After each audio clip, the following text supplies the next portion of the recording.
We do not have any of the original manuscripts of the Bible. The originals are lost. We don't know when, and we don't know by whom. What we have are copies of copies. In some instances, the copies we have are 20th generation copies. C.J. Werleman, Jesus Lied, page 41. In today's world, the integrity of the Bible is in question. People used to ask, is it true? But now they ask, is that what the Bible really said?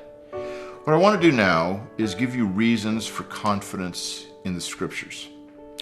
So, do we still have the original manuscripts of the New Testament? In short, no, we do not. These original manuscripts, all written on fragile papyri, the ancient world's paper, were handed over and over again to scribes who copied them all the way up until perhaps the end of the 2nd century, so many times that the papyri would have worn out.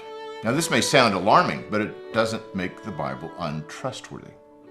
If we want to understand New Testament reliability, there are 4 questions that we need to ask. The first question to think about is, how many textual variants are there? Well, there's about 140,000 words in the Greek New Testament. And the best estimate today is that there's 500,000 textual variants, or a little over 3.5 variants per word in the Greek New Testament. Now these numbers seem astronomical when considering these ancient manuscripts, but let's talk about 2 key factors: quantity and time. The reason that we have a lot of textual variants is because we have a lot of manuscripts. Consider other ancient authors. The average classical Greek writer has less than 15 copies of his works still in existence. And if you were to stack them up, they would be no more than about 4 feet high. And the earliest copies of their works typically date more than half a millennium after they were written. Consider now the New Testament manuscripts. The earliest manuscripts are only decades from the originals. And if you were to stack every copy of every New Testament manuscript that we have on top of each other, it would be more than 1.25 miles high. So if we're going to be skeptical about the New Testament, and we were to apply that same skepticism to other ancient Greco-Roman literature, we would just be plunged right back into the Dark Ages. What we really have is an embarrassment of riches when it comes to the New Testament text. Question 2. What kinds of variants are there? Of the 500,000 or so variants that we have, more than 99% of them make no difference at all.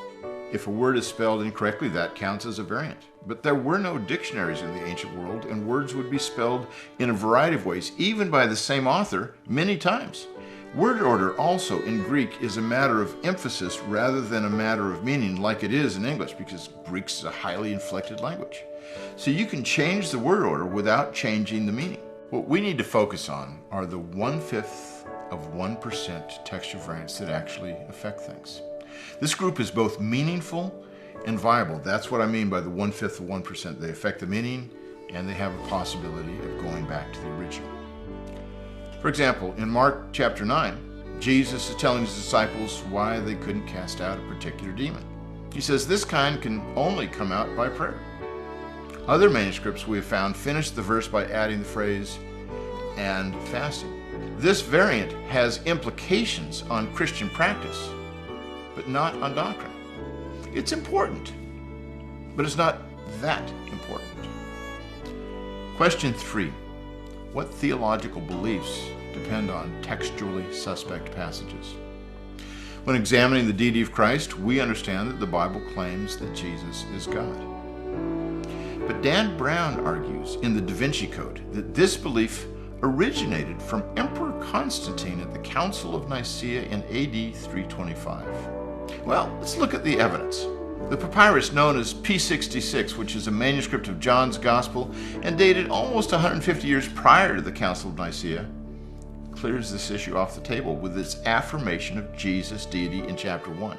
In fact, there's not a single manuscript in any language written at any time that denies the deity of Christ in John 1:1.